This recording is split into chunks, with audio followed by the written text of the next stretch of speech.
আসলে আমরা এখানে সবাই অভিনেত্রী। কেউ মানুষের সামনে অভিনয় করি ভালো থাকার, কেউ হাসি মুখে মানুষের সামনে কথা বলার অভিনয় করি, অথচ বুকের ভিতর অনেক কষ্ট জমা থাকে।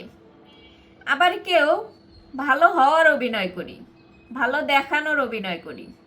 আবার অনেকেই আছে কষ্ট দেখানোর অভিনয় করে।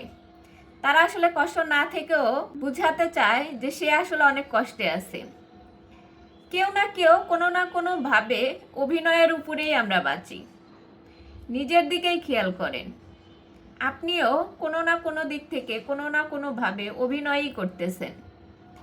হয়তো আপনি ভালো নেই, কিন্তু ফ্যামিলির কাছে ঠিকই বলতেছেন আমি ভালো আছি। হয়তো আপনি অনেক কষ্টে আছেন, কিন্তু কাউকে বুঝাইতে পারতেছেন না, যার কারণে আপনি বোঝানোর চেষ্টাও করতেছেন না।